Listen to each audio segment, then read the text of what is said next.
दो तरीके से होता है, हमने आप लोगों को बताया है कि भाई एडीएच के थ्रू होता है और दूसरा एल्डोस्टेरॉन के थ्रू होता है, याद आ रहा है? तो ये दोनों क्या है, हार्मोन है। इन दोनों का एक्शन कहाँ होता है? पीसी डीसीटी, डीसीटी और कुछ कलेक्टिंग डट का इनिशियल पार्ट में, ठीक है। तो मेन डीसीटी है, इसलिए उस डीसीटी में जो रीअब्जॉर्प्शन होता है वो किस टाइप का होता है? कंडीशनल रीअब्जॉर्प्शन होता है, ठीक है। चलो देन उसके बाद देखेंगे बेटा अब ये एडीएच कैसे काम करेगा, एल्डोस्टेरोन कैसे काम करेगा, इस ये कैसे किडनी के फंक्शन को रेगुलेट करते हैं, ठीक है। चलो तो जैसे ही इसको छोटा छोटा कर देते हैं जैसे ही वाटर की कमी होगी, वाटर लेस होगा, जैसे ही पानी की कमी होगी तो ये दोनों हरकत में आएंगे। ध्यान से समझना पहले, बाद में लिखना, ठीक है। जैसे ही वाटर कम होगा बॉडी में तो क्या होगा बेटा? पानी कम होने से ब्लड का वॉल्यूम कम होगा कि ज़्यादा होगा? ब्लड का वॉल्यूम कम हो जाएगा। ब्लड का वॉल्यूम कम होने से, ब्लड का वॉल्यूम कम होने से ब्लड का प्रेशर क्या होगा? कम होगा, बढ़ जाएगा? अरे बाबा, पानी की टंकी में पानी कम रहता है तो नल में प्रेशर क्या होता है? कम हो जाता है। तो वही तो है, ब्लड का प्रेशर कम हो जाएगा। जैसे ही ब्लड का प्रेशर कम होगा बहुत बड़ी प्रॉब्लम आ जाएगी। क्या? फिल्ट्रेशन किडनी में कैसे होता है?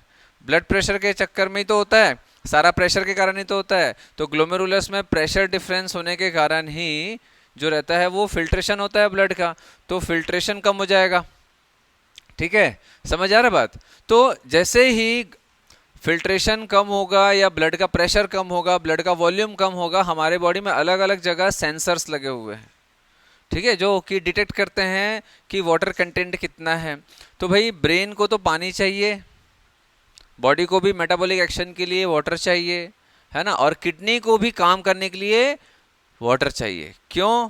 भले वो रीअब्जॉर्ब कर लेगा, भले वो बाद में रीअब्जॉर्ब कर लेगा, ठीक है, लेकिन फिल्टर करने के लिए तो पानी चाहिए। ब्लड का वॉल्यूम ठीक ठाक होना चाहिए, ब्लड का प्रेशर ठीक ठाक होना चाहिए। तो ब्लड का प्रेशर ठीक ठाक होगा तो फिल्ट्रेशन ठीक ठाक होगा। लेकिन अगर ब्लड का प्रेशर कम हो गया है due to the lower blood volume, और ब्लड का वॉल्यूम कम क्यों हुआ? क्योंकि वाटर कम हो गया, है ना।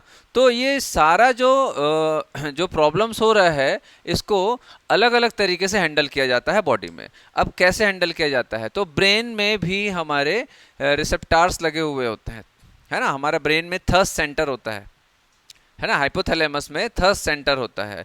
तो थर्स्ट सेंटर को भी मालूम चल जाता है कि यार पानी की कमी है, वो देखते रहता है कि ब्लड वॉल्यूम कितना, ऑस्मोलैरिटी कितना है, पीएच कितना है, वो सब डिटेक्शन रहता है वहाँ पर, ठीक है, ब्रेन में भी। देन नेक्स्ट, जैसे ही हमारे ब्रेन में वाटर की कमी महसूस होती है, हमारा थर्स्ट सेंटर जैसे ही डिटेक्ट करता है कि यार ये प्रॉब्लम है, ठीक है, वैसे ही फिर हमारा थर्स्ट सेंटर हमको थर्स्ट इनिशिएट करता है। थर्स्ट इनिशिएट का मतलब समझते हो? प्यास लग रहा है, समझ आ रहा है।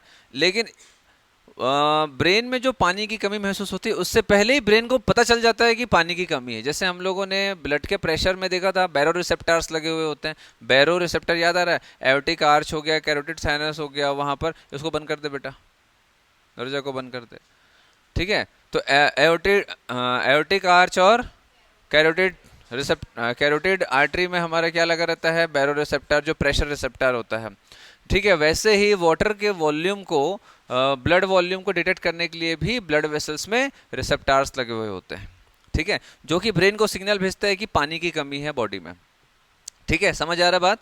चलो, तो जैसे ही हमारे बॉडी में ये सारे रिसेप्टार्स एक्टिवेट होते हैं due to low blood volume, ठीक है, लो ब्लड प्रेशर, हमारे ब्रेन को सिग्नल जाएगा और ब्रेन से फिर हाइपोथैलेमस से हार्मोन रिलीज होगा, दैट इज एडीएच।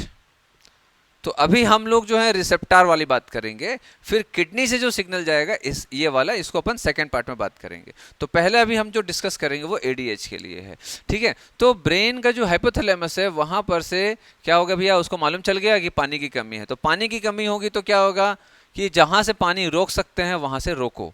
तो भाई किडनी से पानी भड़ाभड़ निकल रहा है, ठीक है, तो उसको अपने को रोकना है। तो क्या करेगा भाई? हाइपोथैलेमस क्या बनाना चालू करेगा? एडीएच। फिर हाइपोथैलेमस से एडीएच बन के कहाँ जाएगा? पोस्टीरियर पिट्यूटरी में, पोस्टीरियर पिट्यूटरी से क्या रिलीज होगा, एडीएच।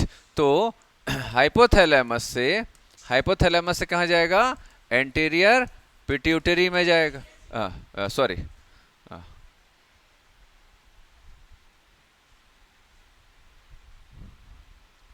पोस्टीरियर पिट्यूटरी में जाएगा, ठीक है।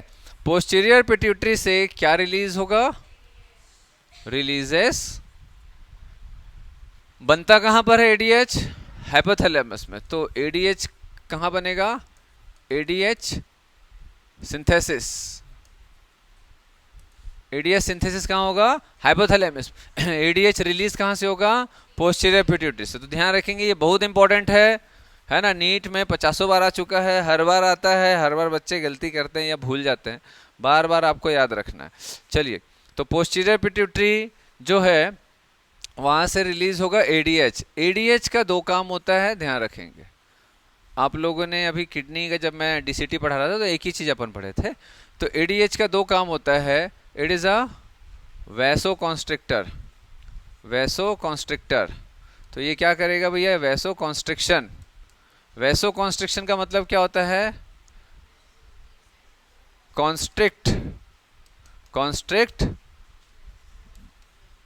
Blood vessel. भाई ब्लड वेसल को दबा देगा, कॉन्स्ट्रिक्ट कर देगा। कॉन्स्ट्रिक्ट करने से क्या होगा, ब्लड का प्रेशर क्या होगा, ब्लड का प्रेशर बढ़ जाएगा, ब्लड प्रेशर इंक्रीजेस, ठीक है। ब्लड प्रेशर इंक्रीज होगा तो उससे क्या होगा, देखो भैया ब्लड का प्रेशर भी तो डिक्रीज हुआ था, और ब्लड प्रेशर डिक्रीज होना तो अच्छी बात नहीं है ना।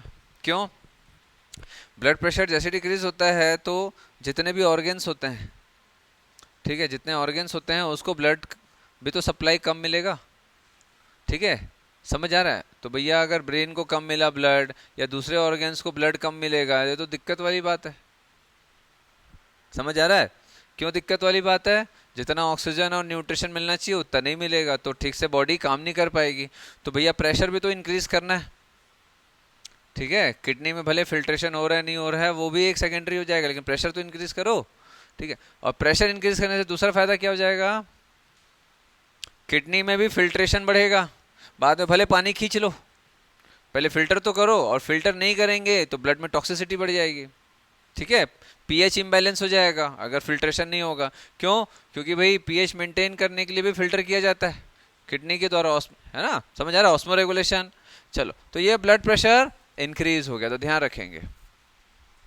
चलो, देन एंटी डायरेटिक हार्मोन का एक्शन कहाँ होगा, एक्ट्स ऑन डीसीटी, ठीक है। इससे क्या होगा, रीएब्जॉर्प्शन ऑफ वाटर, ठीक है। तो डीसीटी से ये क्या करेगा, वाटर रीएब्जॉर्ब करेगा, पिछले क्लास में हम देख चुके हैं, ठीक, इतना हो गया, क्लियर है। तो भाई अब इससे क्या होगा, अगर पानी एक्स्ट्रा खींचा जाएगा तो ब्लड का वॉल्यूम बढ़ेगा ना।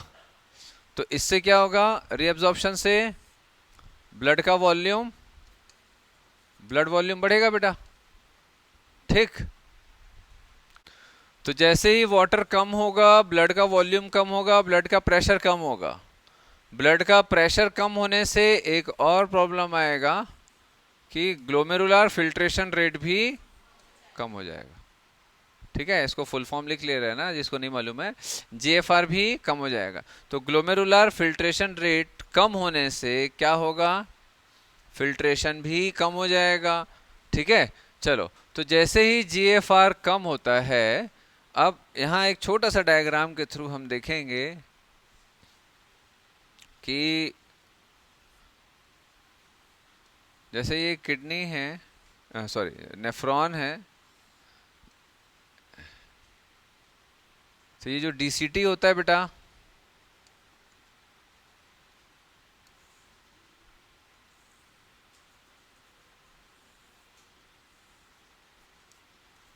ये क्या है जी, ग्लोमेरुलस। ये क्या है, अफरेंट की फ्रंट, हाँ अफरेंट आर्ट्रियोल है, ठीक है। तो यहाँ देखेंगे कि जो अफरेंट आर्ट्रियोल है, ठीक है, जो अफरेंट आर्ट्रियोल है और डीसीटी, इन दोनों के जो मीटिंग पॉइंट होता है, ठीक है, इन दोनों का जो मीटिंग पॉइंट होता है, यहाँ पर आपको एक सेलुलर apparatus मिलेगा ऐसा।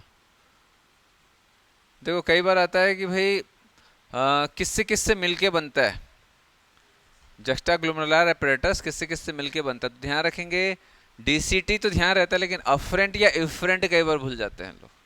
तो भाई कैसे याद रखोगे अफरेंट या इफरेंट? अब भाई एक चीज बताओ, ब्लड का प्रेशर एक्चुअल में नॉर्मल कहाँ होना चाहिए?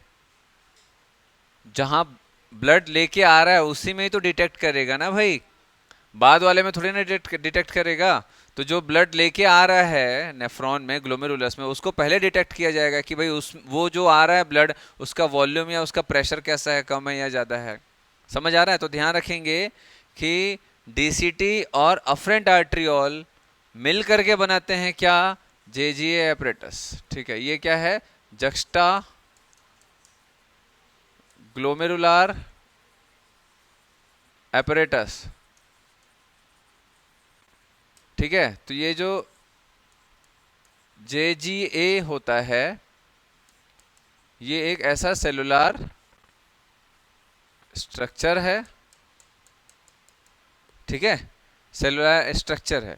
ये क्या करता है बेटा? इसका काम सिर्फ एक ही है कि यहाँ पर जो ब्लड का प्रेशर है उसको मॉनिटर करना। क्यों? क्योंकि ब्लड प्रेशर अगर इरेगुलर हुआ तो उसको नॉर्मल किया जाएगा। समझ आ रहा है? आपको बता दूं, ब्लड प्रेशर मिसमैनेज होने के कारण सबसे ज़्यादा किडनी डैमेज होता है। किडनी डैमेज होता है जो लोगों का, मतलब किडनी जो है खराब होता है ना, आप सुने होंगे किडनी ट्रांसप्लांट हो रहा है, किडनी डैमेज हो गया है, उसको किडनी डोनेट करना है। तो बहुत बड़ा जो रीज़न होता है वो दो होता है, एक डायबिटीज़, दूसरा ब्लड प्रेशर। डायबिटीज़ और ब्लड प्रेशर ये दो ऐसी बीमारी है जिसको कंट्रोल में नहीं रखा जाता है तो किडनी पहले धसकता है। समझ आ रहा है? बहुत जल्दी डैमेज होता है। ब्लड का प्रेशर ज़्यादा है तो फिल्ट्रेशन यहाँ ज़्यादा होगा, कम है तो फिल्ट्रेशन कम होगा। समझ आ रहा है? तो दोनों से प्रॉब्लम होती है किडनी को। तो किडनी जितना हो सकता है मैनेज करता है खुद से। ठीक है, खुद के लिए करता है ना। ये ज़्यादा प्रेशर होगा तो भी दिक्कत है, कम प्रेशर होगा तो भी दिक्कत है, तो वो प्रेशर को मैनेज करता है। तो अगर कम प्रेशर है तो क्या होगा बेटा कि जैसे ही यहाँ पर जेजीए में, जैसे मान के चलो जो भी आपका यहाँ जो ब्लड जा रहा है, ठीक है, ये जो ब्लड जा रहा है इसका ब्लड का प्रेशर कम है। क्यों प्रेशर कम है भैया? इसके कारण ब्लड का वॉल्यूम कम है, वाटर लेस है, ब्लड प्रेशर कम हो गया। तो ब्लड प्रेशर कम होगा तो यहाँ पर प्रेशर के कारण ही तो फिल्ट्रेशन हो रहा था, तो फिल्ट्रेशन हो रहा था, है ना। तो फिल्ट्रेशन जो हो रहा है उसका रेट कम हो जाएगा, मतलब कम फिल्ट्रेशन होगा। समझ आ रहा है कि नहीं समझ आ रहा है? ग्लोमेरुलर फिल्ट्रेशन रेट का मतलब समझ आ रहा है भाई? 1 मिनट में कितना फिल्टर हो रहा था, कितना 125 ml/मिनट फिल्ट्रेशन रेट था। मतलब 1 मिनट में जो है किडनी कितना फिल्ट्रेशन करी थी, कितना बना रहा था फिल्ट्रेट? 125 ml फिल्ट्रेट बना रहा था। ये उसका रेट है ना 1 मिनट का, तो वो कम हो जाएगा। कम हो जाएगा तो भाई दिक्कत है, ऑस्मो रेगुलेशन कैसे करेगा? चलो देन उसके बाद देखेंगे कि जैसे ही यहाँ पर ब्लड प्रेशर कम होता है, यहाँ से एक हार्मोन निकलता है रेनिन। अच्छा, रेनिन दो जगह आप पढ़ोगे, है ना, एक ये रेनिन है और एक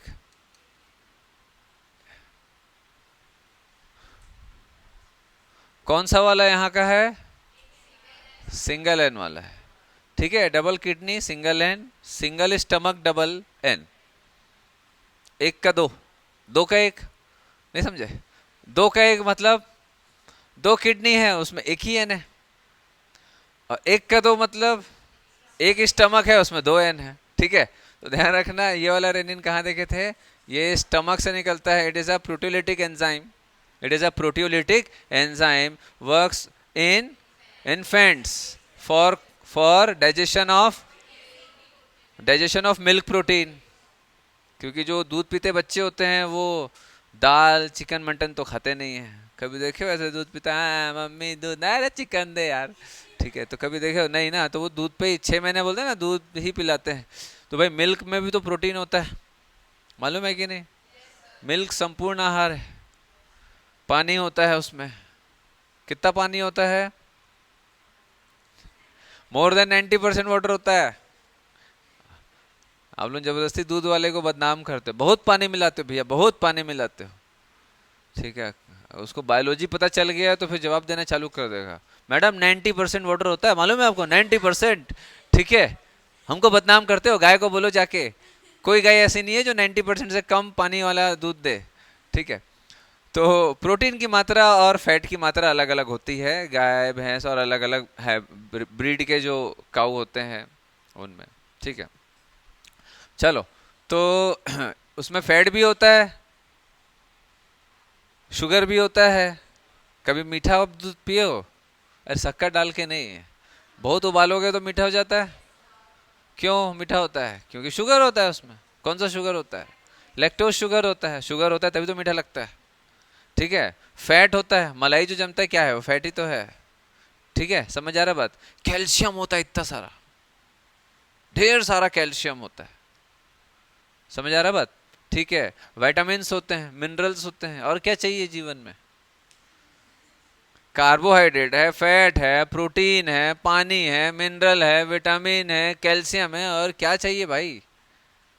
समझ आ रहा बात? इसीलिए गाय को माता बोलते हैं, क्योंकि भैया एक एक ही जन से पूरा न्यूट्रिशन मिल गया अपने को। चलो सर, बकरी से भी तो मिलता है क्या? बकरी का तो ना पीते हैं अपन लोग। चलो, तो अब यहाँ देखेंगे जो रेनिन है। अब देखो बेटा, रेनिन क्या करेगा? रेनिन जो है, इसको मैं हटा दूं, यहां से हटा दूं क्या इसको, और इधर कर रहा हूं। अब ये रेनिन क्या करेगा बेटा? ये जाएगा कहां पर? Adrenal cortex. अच्छा, कैसे जाएगा वहां तक? कैसे जाएगा? ब्लड के थ्रू जाएगा, ठीक है। ऐसा थोड़ी ना सर, देखो यहां से निकलेगा, ऐसे जस्ट ऊपर ही है, 2-4 सीढ़ी चढ़ेगा, किडनी के ऊपर पहुंच जाएगा। तो यहाँ से ब्लड में जाएगा, ब्लड के थ्रू फिर वो एड्रिनल कॉर्टेक्स में जाएगा। एड्रिनल ग्लैंड में एड्रिनल कॉर्टेक्स होता है, पिछले क्लास में मैं बताया हूँ। एड्रिनल कॉर्टेक्स से किसको स्टिमुलेट करेगा, किसको सिक्रेट कराएगा? सिक्रेट्स। सिक्रेट्स क्या है? एल्डोस्टेरॉन? नहीं, ये सारा प्रोसेस नहीं होगा, ठीक है। इसके बीच में बहुत सारे प्रोसेस होने वाले हैं। क्या क्या होने वाला है? रेनिन जाएगा ब्लड में, ठीक है। ब्लड में एक इंपॉर्टेंट केमिकल होता है एंजियो टेंसिनोजन। एंजियोटेंसिनोजन कन्वर्ट होता है एंजियोटेंसिन, एंजियोटेंसिन 1, ठीक है। तो एंजियोटेंसिन 1 फिर कन्वर्ट होगा एंजियोटेंसिन 2 में,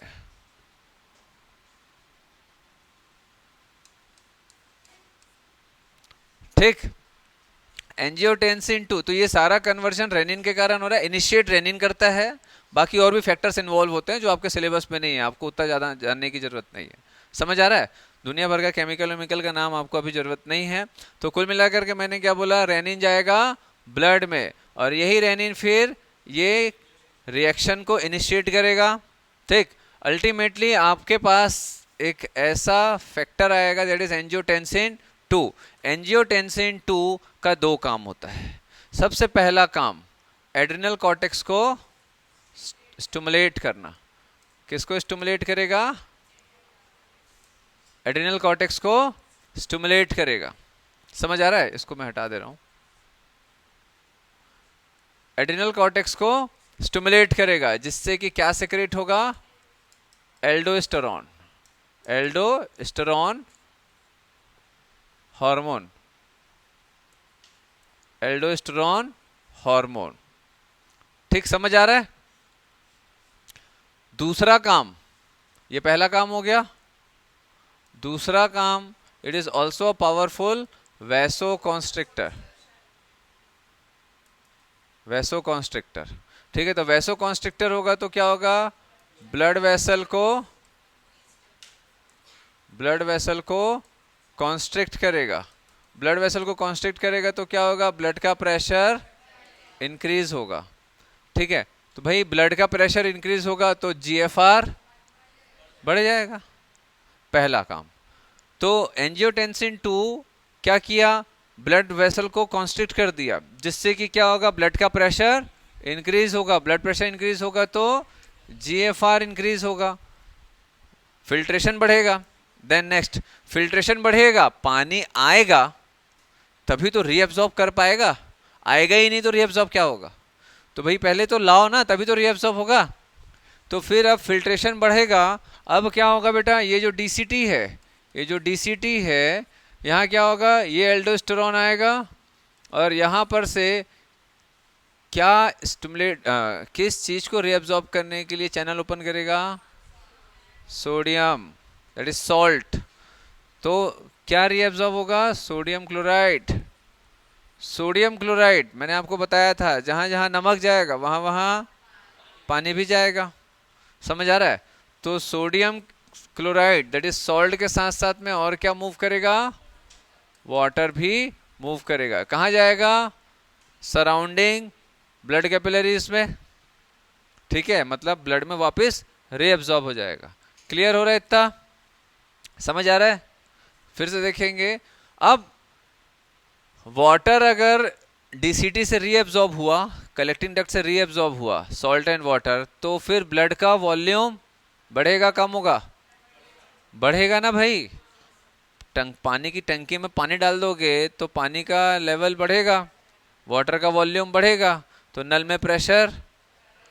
तो भाई अब देखो यहाँ पर ना दो चीज हुआ है भाई, एंजियोटेंसिन 2 ने तो वासोकॉन्स्ट्रिक्शन के through blood pressure already raise करके रखा है, रेस करके रखा है, ये तो फिल्ट्रेशन हो गया, बढ़ रहा है, ब्लड प्रेशर बढ़ा हुआ है इसलिए फिल्ट्रेशन बढ़ रहा है। लेकिन डीसीटी से वाटर एंड सॉल्ट को रीअब्सॉर्ब करके ब्लड का प्रेशर और बढ़ा देगा, क्यों, ब्लड का प्रेशर बढ़ा हुआ है नॉर्मल से, सॉल्ट और वाटर और आ जाएगा तो ब्लड का वॉल्यूम बढ़ गया, ब्लड का वॉल्यूम बढ़ेगा तो ब्लड का प्रेशर और बढ़ जाएगा, ऑलरेडी इतना होना चाहिए, ब्लड का प्रेशर वैसो कॉन्स्ट्रिक्शन से बढ़ गया, अब पानी खिंचा गया तो ब्लड का वॉल्यूम और बढ़ जाएगा, ब्लड का वॉल्यूम बढ़ जाएगा तो ब्लड का प्रेशर और बढ़ जाएगा। तो इतना हाई ब्लड प्रेशर जो रहता है वो ठीक नहीं है हमारे लिए, इसीलिए कम पानी पीते हैं तो सर दर्द चालू होता है। अगर आप लोग कभी ध्यान दियो, पानी जब आप कम पीते हो, नहीं ध्यान दियो, पानी आप कम पियो ना बेटा, अगर आप पानी कम पिए रहोगे ना और पसीना निकलेगा, पानी की कमी होगी ना, सर दर्द चालू होता है। क्यों, क्यों, अरे भाई आप अगर पानी नहीं पिए हो, है ना, पसीना वसीना के थ्रू और अपन ब्रीथिंग के थ्रू वाटर लॉस हो रहा है, बॉडी में पानी की कमी है, बॉडी में पानी की कमी है तो ये सारा मैकेनिज्म स्टार्ट हो जाएगा बॉडी में, ठीक है। फिर उसके बाद क्या होगा, इधर जीएफआर कम होगा, जीएफआर कम होगा तो इस महाशय को पता चल जाएगा, जैसे इसको पता चलेगा ब्लड प्रेशर कम हो गया है, फिल्ट्रेशन कम हो जाएगा, तो ये क्या करेगा, रेनिन निकालेगा, है ना, एंजियोटेंसिनोजन से एंजियोटेंसिन 1 2 फिर क्या करेगा, ब्लड प्रेशर रेस कर देगा वैसोकॉन्स्ट्रिक्शन के थ्रू।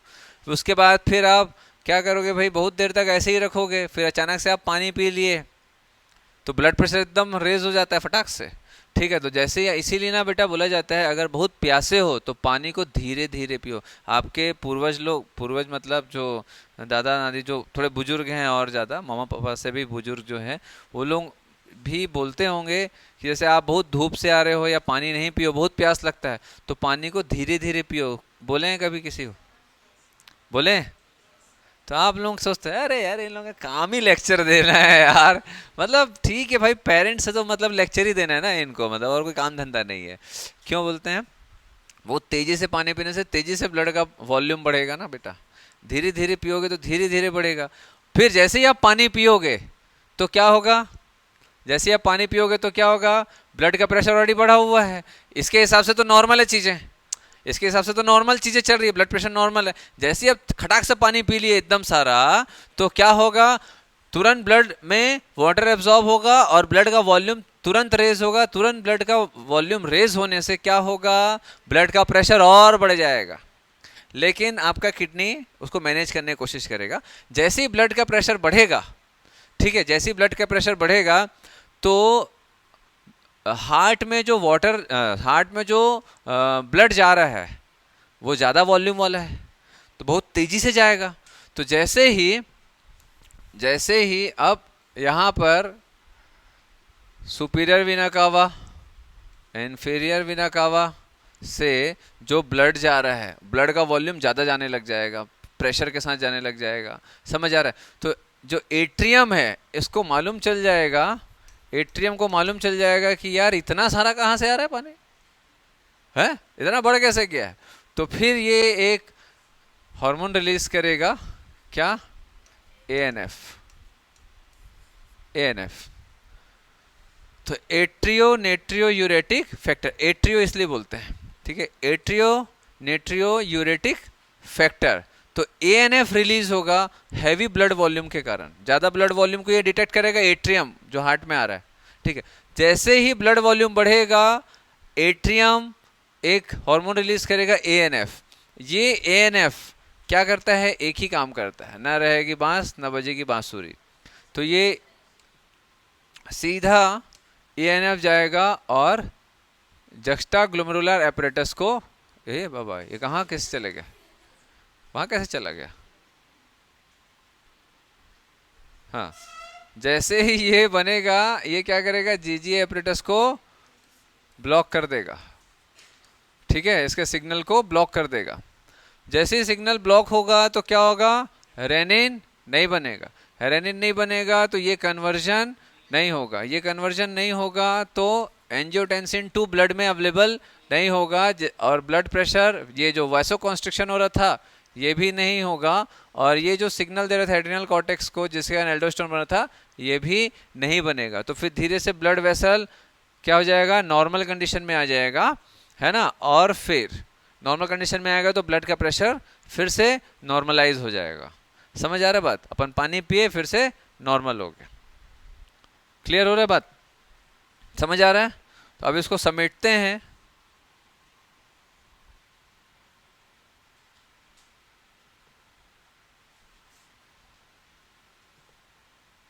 चलो तो देखेंगे बेटा रेगुलेशन ऑफ किडनी फंक्शन में कि दो तरीके से होता है, एक एल्डोस्टेरोन और एक एडीएच, ठीक है। तो एडीएच के थ्रू जो हो रहा है वो दो काम कर रहा है, वही वैसोकॉन्स्ट्रिक्शन करेगा, दूसरा डीसीटी पे ये एक्ट करेगा। वैसोकॉन्स्ट्रिक्शन के थ्रू ब्लड प्रेशर रेज होगा क्योंकि गिर रहा है ना, ब्लड का वॉल्यूम कम होगा, वाटर कम होने के कारण तो ब्लड प्रेशर कम होगा, तो ब्लड प्रेशर को भी तो पहले मेंटेन करना है, क्यों, ताकि दूसरे ऑर्गेन्स को जो ब्लड जा रहा है वो सही स्पीड में जा सके। तो ये काम कर दिया इन्होंने वैसोकॉन्स्ट्रिक्शन के थ्रू। दूसरा रीएब्जॉर्प्शन करेगा वाटर का, समझ आ रहा है, ठीक है। एडीएच जो होता है वो दो चीज से अफेक्ट होता है, चाय कॉफी और दूसरा अल्कोहल, ठीक है। तो बहुत ज्यादा चाय कॉफी या अल्कोहल लेते हैं, ठीक है, तो उनको बहुत ज्यादा यूरिनेशन होता है क्योंकि एडीएच कम हो जाता है बॉडी में, तो एंटी डायूरेटिक एक्शन कम हो गया। तो एंटी डायूरेटिक का मतलब क्या होता है, डायूरेसिस को रोकने वाला। डायूरेसिस का मतलब क्या होता है, फ्रीक्वेंट यूरिनेशन, जो बार बार यूरिनेशन हो रहा है, ज्यादा वॉल्यूम में यूरिन बाहर निकल रहा है, ठीक है, डाइल्यूट फॉर्म में, तो ज्यादा बार बार यूरिनेशन होता है। देखो आप लोगों ने ऐसा एक कहावत सुनी होगी महापुरुषों से, महान इंसानों से, बियर पीने से किडनी स्टोन ठीक हो जाता है, ऐसा आप लोगों ने बहुत सुना होगा, किसी को किडनी स्टोन होता है बियर पी, बियर बियर बियर पी ठीक हो जाएगा। एक्चुअल में वो बियर से ठीक नहीं होता है, चाय कॉफी भी पियोगे तो भी, अगर बहुत ज़्यादा पियोगे तो भी वो अफेक्ट होगा, वैसे ही जैसे बियर में क्या होता है, अल्कोहल जो होता है, आप देखो अल्कोहल जो है वो डायूरेटिक है, ठीक है। तो अल्कोहल क्या करता है, एडीएच सिक्रेशन को कम कर देता है, एडीएच नहीं होगा तो यूरिन डाइल्यूट होगा, डाइल्यूट यूरिन जल्दी से बनेगा और जल्दी से रिमूव होगा, तो अल्कोहल लेने से एडीएच कम होगा, और एडीएच कम होगा तो यूरिन बार बार होगा क्योंकि वाटर खींच नहीं पा रहे हैं, तो यूरिन में ज़्यादा पानी जा रहा है, ज़्यादा पानी जा रहा है, जल्दी बनेगा, जल्दी यूरिन बनेगा तो जल्दी जाएगा, समझ आ रहा है। तो चाय कॉफ़ी भी पीते हैं ना जो बहुत ज़्यादा, उनको भी बहुत ज़्यादा यूरिनेशन होता है, समझ आ रहा है, क्योंकि वो डायूरेटिक होता है। चलो क्लियर है, ये वाला कॉन्सेप्ट समझ आ गया एडीएच का, क्लियर है। देन आते बेटा हमारा सेकेंड RAS, ठीक है, रेनिन एंजियोटेंसिन सिस्टम, इसको RAS और RAAS भी बोल सकते हैं, रेनिन एंजियोटेंसिनोजन या रेनिन एंजियोटेंसिन एल्डोस्टेरोन सिस्टम भी बोल सकते हैं, ठीक है। क्योंकि इसमें क्या क्या आता है, ये ऑप्शन है बेटा, एग्जाम में क्या देगा वो आपको देखना पड़ेगा। कई बार RAS बस देता है, कई बार RAAS दे देगा। तो इसमें क्या क्या इंक्लूड हो गया, रेनिन इंक्लूड हो गया, एंजियोटेंसिन इंक्लूड हो गया और एल्डोस्टेरोन, इसलिए इसको RAS सिस्टम बोलते हैं, ठीक है। तो RAS सिस्टम कैसे एक्टिवेट होता है, ये आता है एग्जाम में। कैसे एक्टिवेट होगा, शुरुआत से शुरू करो। RAS सिस्टम कैसे एक्टिवेट होगा, ब्लड में पानी की कमी होगी तो ब्लड का वॉल्यूम कम हो जाएगा, ब्लड का वॉल्यूम कम होने से ब्लड का प्रेशर कम हो जाएगा, ब्लड का प्रेशर कम हो जाएगा तो फिर GFR कम हो जाएगा। जैसे ही GFR कम होगा भैया, ब्लड का प्रेशर कम होगा, JGA एपरेटस को मालूम चल जाएगा ब्लड का प्रेशर कम है, GFR कम हो जाएगा, ठीक है। तो ये क्या करेगा, रेनिन सिक्रेट करेगा, रेनिन जाएगा ब्लड में, एंजियोटेंसिनोजन सिस्टम को एक्टिवेट करेगा, अल्टीमेटली क्या बनेगा, एंजियोटेंसिन 2। एंजियोटेंसिन 2, भाई ब्लड प्रेशर कम हुआ है तो पहला काम क्या करेगा, ब्लड प्रेशर को बढ़ाना है। तो ब्लड प्रेशर को कैसे बढ़ाएंगे, वैसो कॉन्स्ट्रिक्शन, ब्लड वेसल को कॉन्स्ट्रिक्ट किया जाएगा और फिर ब्लड प्रेशर रेज हो गया। दूसरा काम क्या करेगा, एड्रिनल कॉर्टेक्स को स्टिमुलेट करेगा और एल्डोस्टेरोन बनाएगा। एल्डोस्टेरोन क्या करेगा, DCT से सॉल्ट रिमूव करेगा। It is a salt retaining hormone and water retaining hormone, ध्यान रखेंगे, ये वाटर रिटेनिंग नहीं है, ये salt and water retaining hormone है। ये बहुत इंपॉर्टेंट है। क्यों सॉल्ट बोल रहा हूं मैं, क्योंकि ये मेनली नमक को खींचता है, पानी अपने आप खींचा चला जाता है। क्लियर है बात, ठीक है, समझ आ गया। तो फिर अब क्या होगा बेटा, जैसे ही ये किया अपना काम DCT से, तो ब्लड में वापस पानी आ जाएगा और ब्लड का वॉल्यूम बढ़ने लगेगा। फिर हम अगर पानी पी लिए तो ब्लड का वॉल्यूम और बढ़ेगा, ब्लड का वॉल्यूम अगर बढ़ गया तो ब्लड का प्रेशर और बढ़ेगा। तो ज़्यादा ब्लड प्रेशर अगर हुआ तो हार्ट के एट्रियम से फिर एक सिग्नल रिलीज होगा, मतलब एक हार्मोन रिलीज होगा, दैट इज ANF। ये ANF क्या करेगा, इस सिस्टम को ब्लॉक कर देगा, जिससे कि ये भी ब्लॉक हो जाएगा, ये भी ब्लॉक हो जाएगा। पानी पी लिए ना, अभी सबकी क्या जरूरत है, ठीक है, क्लियर है बात। इससे क्वेश्चन आता है, एक मिनिमम एक क्वेश्चन आता है, ध्यान रखेंगे। चलो हो गया, समझ आ गया। हाँ, देन नेक्स्ट क्या देखेंगे इसमें, मिक्चुरेशन क्या होता है भैया, अब इसको भी बताऊं मैं, पता है सर बचपन से अपने को। मिक्चुरेशन क्या है, यूरिनेशन को बोलते हैं।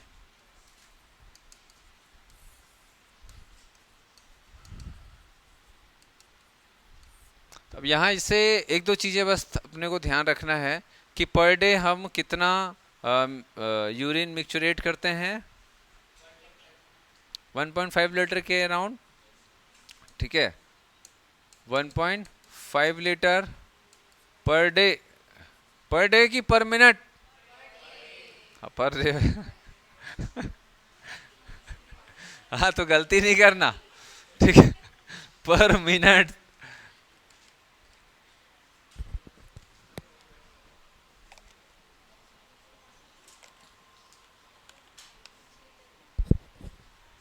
ठीक है भाई, हाँ चलो। जो यूरिन होता है वो एसिडिक होता है कि अल्कलाइन होता है,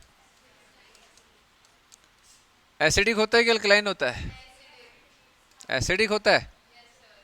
पीएच कितना होता है, स्लाइटली एसिडिक। कितना होता है पीएच, 6.0,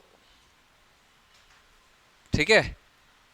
इसमें यूरिन में जो पर डे जो यूरिन है उसमें कितना यूरिया बाहर निकलता है भैया, 25 to 30 ग्राम मिलीग्राम ग्राम, ये आता है एग्जाम में, ठीक है। तो भैया क्या क्या आता है, ये आता है एग्जाम में, ये आता है एग्जाम में, ये आता है एग्जाम में, यूरिया कितना कंटेंट होता है ये आता है, हाँ सब आता है, स्टेटमेंट वाइज में आ जाएगा। What is true about urea, अभी दूंगा क्वेश्चन। देन उसके बाद देखेंगे बेटा, अब जैसे ये यूरिनरी ब्लैडर में यूरिन भर गया है ना, यूरिनरी ब्लैडर में यूरिन भर गया, तो यूरिन यहाँ पर भर गया, फुल हो गया, तो ब्लैडर फुल है, ब्लैडर फुल हो गया। जैसे ही ब्लैडर फुल होगा ये क्या होगा, स्ट्रेच होगा, है ना, जैसे ही स्ट्रेच होगा तो क्या होगा, यहाँ से जो रिसेप्टार होते हैं वो सिग्नल देगा ब्रेन को, सिग्नल देगा ब्रेन को, ठीक है। फिर हमारे ब्रेन को पता चलता है, ब्रेन को सिग्नल मिलेगा, भाई ये तो इनवॉलेंट्री ऑर्गन है ना यूरिनरी ब्लैडर, आपको थोड़ा मालूम चलेगा, तो वो ब्रेन को सिग्नल जाएगा पहले, फिर आपको धीरे धीरे फीलिंग आना चालू होता है कि अब थोड़ा सिस्टम थोड़ा कंट्रोल से बाहर जा रहा है, तो थोड़ा समय में देख लें, ऐसे सर आते हैं, या क्यों बताएं भाई हर चीज़ को, सीधा निकलते हैं, समझ जाएंगे, ठीक है। तो ये क्या हुआ, निकल गए। तो अब जब ब्लैडर एकदम फुल होके स्ट्रेच हो जाता है तो और स्ट्रॉन्ग सिग्नल जाता है ब्रेन में, अब जा, ठीक है, अब जा भाई, अब मत कर ऐसा। तो फिर वहां से एक सिग्नल आएगा, मैंने आपको बताया था कि यहाँ पर दो टाइप के स्फिंक्टर होते हैं, ठीक है, एक इनर और एक आउटर। कौन सा हमारे कंट्रोल में होता है, आउटर हमारे कंट्रोल में होता है, ठीक है। तो जनरली ये जब खुलने लगता है तो ही इस पे ज़्यादा जोर पड़ता है और सिग्नल स्ट्रांग होता है। तो जैसे ही यहाँ पर का यूरिन जो रहता है ज़्यादा प्रेशर लगाएगा, इंटरनल खुलने लगेगा, तो इसको हम कंट्रोल कर लेते हैं, ठीक है, समझ आ रहा है बात। फिर उसके बाद जब हम मिक्चुरेट करते हैं तो आउटर स्फिंक्टर को ओपन करते हैं, समझ आ रहा है बात, देन यूरिन पास आउट होता है, क्लियर इतना, इसी को मिक्चुरेशन बोलते हैं। ये वर्ड आता है यूरीमिया, क्या होता है uraemia, accumulation of urea in blood, आता है बेटा एग्जाम में, ध्यान रखेंगे, ठीक है। बहुत सिंपल सिंपल क्वेश्चंस की कैटेगरी में आते हैं, स्टेटमेंट वाइज आ जाता है, what is true about kidney, है ऐसा वैसा, यूरिन, ये सब आ जाता है। तो यूरिया एक्सक्रीट आउट नहीं हो रहा है, इसका रीजन क्या है, किडनी काम नहीं कर रहा है ठीक से, है किडनी काम नहीं कर रहा है ना भाई, किडनी ही यूरिया को बाहर निकाल रहा है, लेकिन किडनी अगर ठीक से काम नहीं कर रहा है, इसका मतलब है कि यूरिया एक्युमुलेट होगा, समझ आ रहा है। तो due to malfunctioning of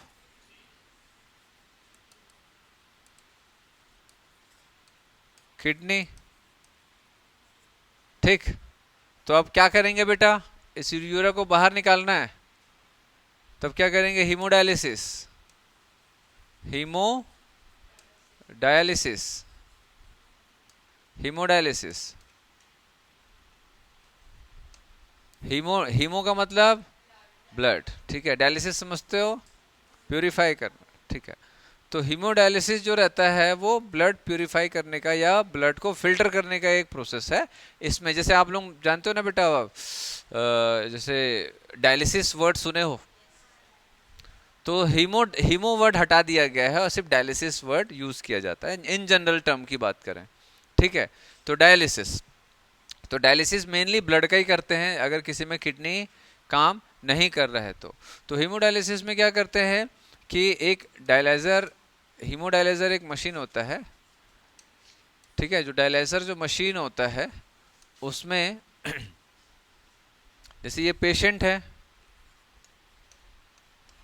ठीक है, तो पेशेंट से क्या करेंगे भाई, एक ट्यूब के थ्रू ये ब्लड इधर जा रहा है, ठीक है। अब एक मशीन है, एटीएम जैसा मशीन होता है, देखियो कभी आप लोग, डायलाइजर मशीन नहीं देखियो, एटीएम जैसा ऐसा मशीन होता है छोटा सा, ठीक है, उसमें ये ब्लड जा रहा है, ब्लड इधर जा रहा है, ठीक है, और एक और पाइप दूसरी जगह से कनेक्टेड रहता है, ये इधर जा रहा है ब्लड, ठीक। तो ब्लड जैसे ही बाहर निकलता है ना, तो ब्लड वैसे से बाहर निकलते ही वो क्लॉट हो जाता है, तो क्लॉट ना हो इसलिए क्या करना पड़ेगा, हेपेरिन की एंटी हेपेरिन, हेपेरिन डालेंगे ना। वो कंफ्यूज हो रही, हेपेरिन डालेंगे कि एंटी हेपेरिन डालेंगे? हैं? एंटी हेपेरिन डालेंगे तो क्लॉट हो जाएगा वो तो पहले हेपेरिन डालेंगे। ठीक है, तो हेपेरिन डालेंगे साथ में तो ये ब्लड क्लॉट नहीं होगा, बाहर घूम रहा है। अब यहाँ पर जब ये ब्लड आता है, यहाँ पर जब ब्लड आता है तो ये छोटा सा ऐसी समझने के लिए डायग्राम बता रहा हूँ। ये ब्लड जा रहा है, तो ये जो सेलोफेन मेम्ब्रेन होता है, यहाँ पर एक सेलोफेन मेम्ब्रेन, तो देखो ये कैसे होता है बेटा, जैसे ये सेलोफेन मेम्ब्रेन है, सेलोफेन मेम्ब्रेन है, ठीक है, यहां से ब्लड फ्लो हो रहा है। ये क्या है? सेलोफेन मेम्ब्रेन है, किसमें? ये वाला। ठीक, समझ आ रहा है? यहां से ब्लड फ्लो हो रहा है, तो सेलोफेन मेम्ब्रेन के आसपास जो भी फ्लूइड होता है, इसकी ऑस्मोलैरिटी सेम होती है ब्लड के जैसा, सारा कंटेंट सेम होगा ब्लड के जैसा। ब्लड में अगर जो समझ आ रहा बात, ब्लड में पानी कितना है, प्रोटीन कितना है, वो सारा चीज इस सेलोफेन मेम्ब्रेन के आसपास जो रहता है, ये जो कंटेंट होता है, a content is similar to blood. ठीक है, एक्सेप्ट उसमें क्या नहीं होता, एक्सेप्ट यूरिया, एक्सेप्ट यूरिया। तो जो नॉर्मल ब्लड का कंटेंट होना चाहिए, वो कंटेंट को इस मशीन के आसपास, इधर देखो ये दिख रहा है ना ऐसा, ये जो फ्लूइड है, डायलिजर फ्लूइड जो है, ये फ्लूइड का कंटेंट सेम रखा जाता है नॉर्मल ब्लड के कंटेंट जैसा, यूरिया की क्वांटिटी उसमें नहीं होती है। तो सेलोफेन मेम्ब्रेन जो रहता है वो सेलेक्टिव परमेबल है ना। तो यहां से क्या होगा बेटा, ये जो यूरिया है वो डिफ्यूज हो जाता है सराउंडिंग फ्लूइड में, क्योंकि वहां पर यूरिया का कंसंट्रेशन कम है, तो हायर से लोअर कंसंट्रेशन में यूरिया मूव कर जाता है। अगर पानी, अगर इधर पर, यहाँ पर अगर पानी कम है और इधर ज़्यादा है तो वाटर भी मूव करेगा, सॉल्ट अगर यहाँ कम है तो सॉल्ट भी यहाँ से वहाँ मूव करेगा। तो एक नॉर्मल ब्लड का जो कंटेंट होता है, उस कंटेंट को मेंटेन किया जाता है, जो भी इसमें एक्स्ट्रा चीज़ें हैं वो सब फिल्टर आउट हो जाता है।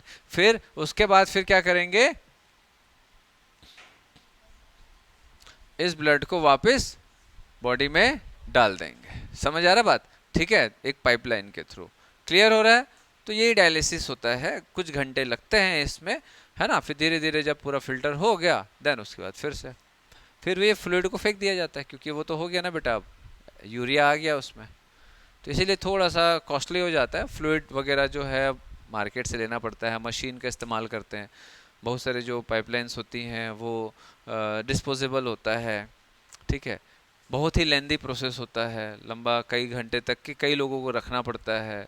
ठीक है, तो बेटा कुल मिला करके जो काम हंसते खेलते हो रहा है, वो देखो वहाँ हॉस्पिटल में लेटे लेटे हो रहा है, मतलब हंसते खेलते अभी हो रहा है ना। समझ आ रहा है? पता भी नहीं चल रहा है अपने को, इतना महंगा काम कर रहा है किडनी। एक डायलिसिस कराने जाएंगे समझ आता है 3-4 हज़ार 5 हज़ार रुपये निकल जाता है, डिपेंड करता है किस टाइप का डायलिसिस है। तो 3-4 हज़ार रुपये तो निकल ही गया एक दिन का, कई लोगों को तो हर 2-3 दिन में कराना पड़ता है। अब सोचो महीने का जोड़ लो, महीने में अगर 10 डायलिसिस भी करा लिए, 2,500 भी ले लो, 3,000 भी ले लो, एक मोटा मोटी 3,000 भी ले लो अगर, तो कितना चला गया? 30,000 रुपये निकल गया। अपने पास है तो अपन फ्री का, घर की मुर्गी दाल बराबर है। 3-3.5 लाख रुपए महीना तो किडनी ही काम कर दे रहा है, 3-3.5 लाख का तो किडनी ही काम कर दे रहा है ना। समझ आ रहा है बात? सोचो कितना कीमती है। अगर किसी का एज 20 साल है, किसी का एज अगर 20 साल है तो कितना रुपए का काम कर दिया है किडनी? 3 लाख भी ले ले, 60 लाख का काम हो गया है। 3 लाख रुपए एक साल में अपन एकदम कम आंक रहे हैं, मतलब सस्ता वाला हॉस्पिटल में अगर करा रहे हैं तो उसका बात बता रहा हूँ। तो 60 लाख रुपए का 20 साल में काम कर दिया किडनी। समझ रहे हो बात? तो हर एक अंग कितना कीमती है तब मालूम चलता है जब हॉस्पिटल जाते हैं। उससे पहले खूब फूफू उड़ाते रहते हैं, कई लोग ड्रिंक करते हैं, स्मोकिंग करते हैं, समझ ही नहीं आता है कि भैया जिस चीज़ को तुम खराब करने पे तुले हो वो कितना महंगा है। हॉस्पिटल जाएंगे तब समझ आता है। तो हमारे बॉडी पार्ट्स बहुत कीमती हैं इस दुनिया में, बेचने जाओगे तभी पता चलता है, ऐसा नहीं है। ठीक है, किडनी विडनी बेचना है तो भी पता चल जाएगा किडनी की कीमत। चलो, क्लियर है?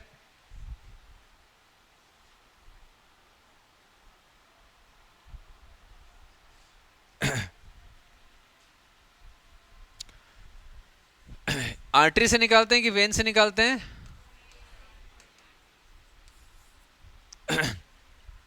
ध्यान रखना, ठीक है। फिर क्या करेंगे बेटा?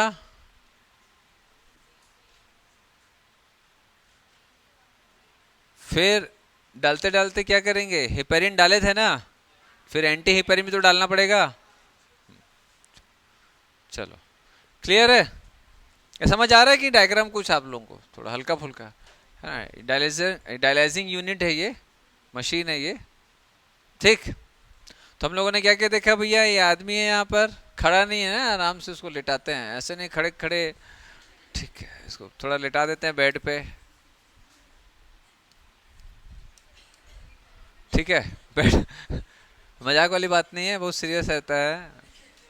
आर्टरी से निकाले, एंटीकोगुलेंट डाले, दैट इज हेपेरिन डाले, फिर उसके बाद इधर गया, ये सारा तामझाम हुआ, ठीक है। यूरिया वगैरह बाहर निकला, अदर एक्सक्रीटरी वेस्ट बाहर निकले, देन उसके बाद एंटी हेपेरिन डाल के वेन में डाल दिए, हो गया भैया, चल दिया, है ना। चलो, देन नेक्स्ट क्या है इसमें बेटा? रीनल फेलवर। रीनल फेलवर ये क्या चीज है? किडनी काम नहीं कर रहा है, तभी तो करते हैं ना डायलिसिंग, डायलिसिस तभी तो करते हैं, किडनी काम नहीं कर रहा है। तो अगर किडनी काम नहीं कर रहा है, किडनी फेल हो गया है, तो अब क्या करेंगे? दूसरा किडनी लगा देंगे, किडनी ट्रांसप्लांट करेंगे, और उसके अलावा कोई दूसरा ऑप्शन अभी तक नहीं है फिलहाल तो, ठीक है। किडनी एक बार खराब हो गया तो सीधा उसको बदला जाता है ना। एक इंसान एक किडनी से बहुत ही नॉर्मल तरीके से लाइफ, बिल्कुल दो किडनी वालों जैसा भी एक किडनी से भी काम चलता है, ठीक है। अब दो तो क्यों बनाया भगवान ने, कई बार ऐसा सोचते हैं लोग, हो सकता है बैलेंस वैलेंस करने के लिए होगा, तो दो दिल बना देता सर, फिर एक टूटता एक रहता। तोड़ने वाले तो दोनों में भी तोड़ देते, कई लोगों को तो बहुत सारा चाहिए। हाँ सर, हाँ, मुझे मुझे चाहिए, हाँ। कहाँ से जाता है मतलब?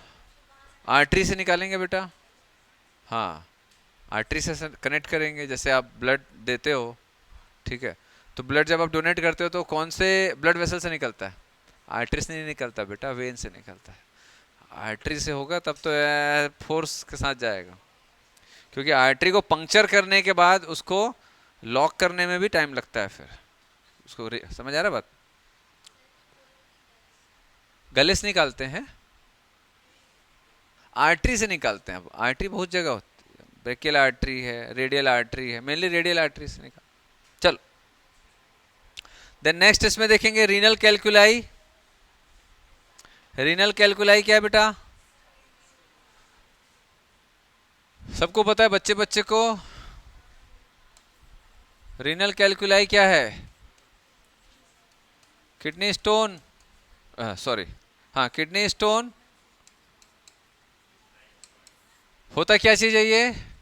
हाँ, क्रिस्टलाइज्ड सॉल्ट। क्रिस्टलाइज का मतलब समझते, पत्थर जैसा हो जाता है, क्रिस्टलाइज्ड सॉल्ट्स ऑफ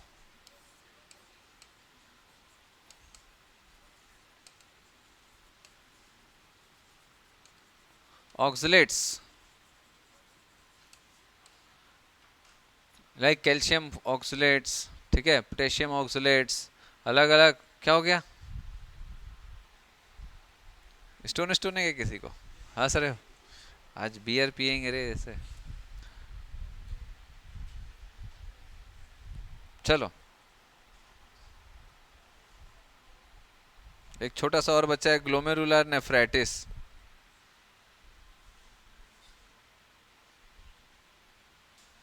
ये सब बेटा ऐसे इजी इजी है, डायरेक्ट लाइन टू लाइन आता है, इसमें कुछ है नहीं, ठीक है। ग्लोमेरुलर नेफ्राइटिस, अब ये क्या है? इन्फ्लामेशन ऑफ, हाँ,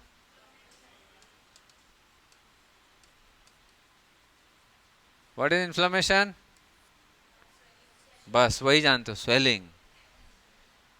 एक ही चीज, स्वेलिंग।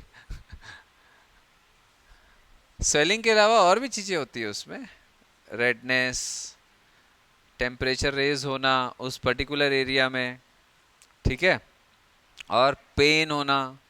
तो इसीलिए जब भी इन्फ्लेमेशन होता है तो पेन भी होगा, है ना, स्वेलिंग भी होगी, रेडनेस भी होगा वो जगह में, और टेम्परेचर भी रेज होगा। ठीक है, तो चार सिम्टम्स, साइंस होते हैं उसके। क्लियर है? ग्लोमेरुलस क्या है भैया? वाह, टफ्ट ऑफ कैपिलरी। चलो क्लियर है? एक दो वर्ड एक्स्ट्रा लिखा रहा हूं, लिखो। Oliguria, oligo urea,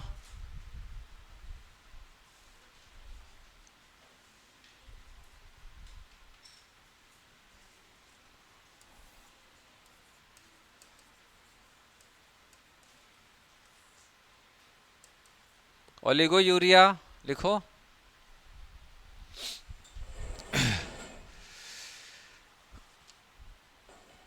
less production of urine,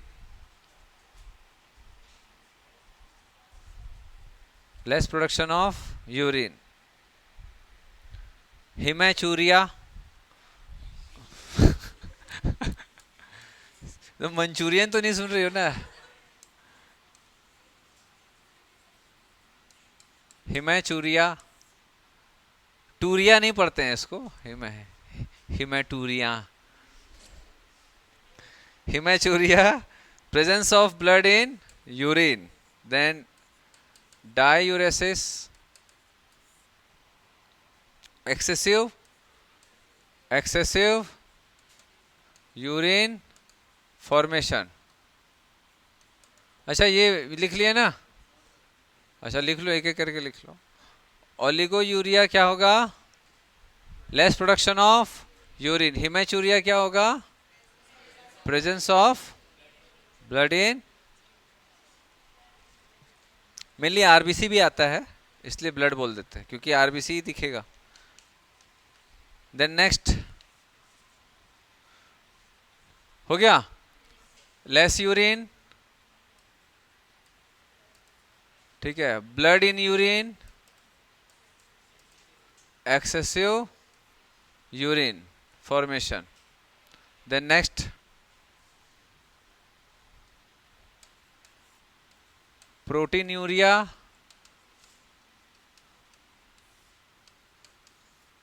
ketonuria,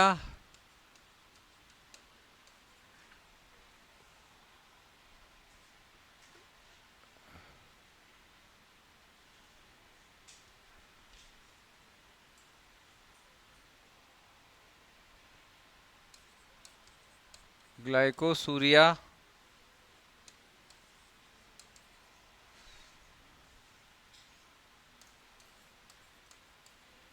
polyuria, Surya, Surya the boss, एक मूवी आता है ना, सूर्या आता है ना, देखो जानते हो, साउथ की मूवी। प्रोटीनूरिया लिखो, presence of blood blood protein, blood protein in urine. ये भी किडनी माल फंक्शन में होता है। ये तो वैसे ही हो गया भैया, प्रोटीन क्या है भैया? बड़े बड़े मॉलिक्यूल है। ये तो वैसे ही हो गया ना, जैसे किसी किसी का चाय का छन्नी जो रहता है खराब रहता है, बीच में फटा रहता है, तो क्या होता है? चाय पत्ती नीचे गिर जाता है। तो वैसे ही टाइप का हो गया, अगर किडनी ठीक से काम नहीं कर रहा है तो छेद हो गया है, हैं? तो प्रोटीन वोटीन भी लीक होना चालू हो जाएगा, आरबीसी लीक होना चालू हो जाएगा। तो ये they are the indication of kidney failure या किडनी डिसऑर्डर। समझ आ रहा है? क्योंकि प्रोटीन काफी बड़े बड़े होते हैं, एल्ब्यूमिन, ग्लोबुलिन, एल्ब्यूमिन लीकेज होना चालू हो जाता है। कभी ऐसा होता है, कभी कभी कभी घर में नया छन्नी नहीं है तो अपन पुराना छन्नी जो छोटा छोटा छेद रहता है, बड़ा बड़ा भी छेद रहता है, उससे छानते हैं तो थोड़ा ऐसे तिरछा छानते हैं, ऐसे जहाँ पर फटा नहीं है, मतलब जहाँ छेद नहीं है ऐसे तिरछा करते हैं सब थोड़ा बहुत। ठीक है, और कभी कभी ध्यान नहीं दिया तो पूरा अदरक वदरक नीचे आएगा। ठीक है, वैसे चबा चबा के फिर चाय पी रहे हैं। कभी पिए ऐसा चाय पत्ती चबाते चबाते, कभी चाय पिए हो? नहीं पिए हो? नहीं, चाय नहीं पीते हैं। अच्छा, दूध पीते हो आप लोग? दूध भी नहीं पीते हो? तो क्या पीते हो भाई?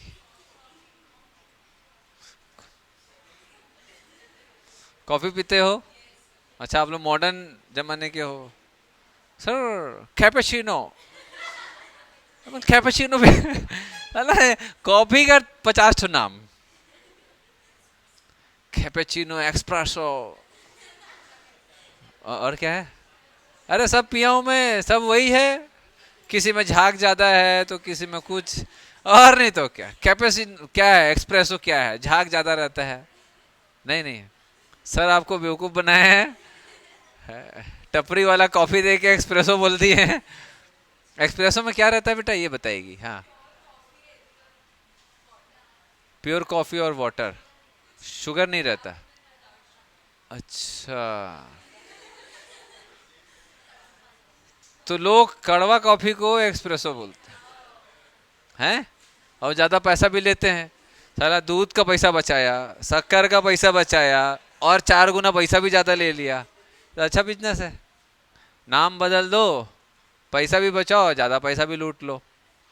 कैपेचिनो में क्या होता है? क्या होता है नहीं मालूम है? झाग वाला कॉफी रहता है। झाग रहता है ना, बहुत सारा देखे ना आप लोग।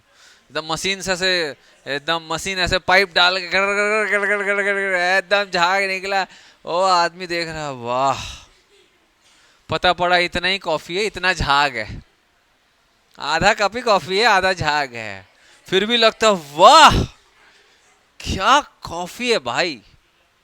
वो तो भाई मैं भी ऐसी वो मग्गा में ऐसे करके ऐसे करूंगा, झाग निकलेगा दे दे। तो ये डायबिटीज में होता है।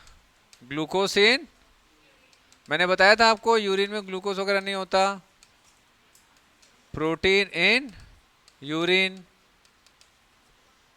पॉलीयूरिया, लिखो जल्दी जल्दी। Excessive production of urine, excessive production of urine. Actual में ये फ्रिक्वेंट यूरिनेशन होता है। फ्रिक्वेंट यूरिनेशन बोल सकते हो इसको आप, फ्रिक्वेंट यूरिनेशन। एक्चुअल दोनों में ही आपका डाइल्यूट यूरिन जाता है।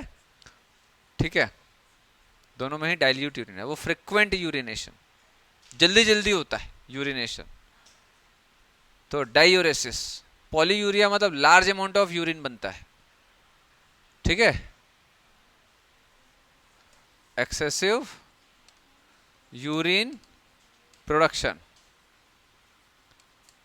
ये कुछ कुछ वर्ड्स हैं, कभी कभी यूज किया गया है एग्जाम में, इसीलिए बस आप इतना लिख लो, बाकी उतनी आवश्यकता नहीं है।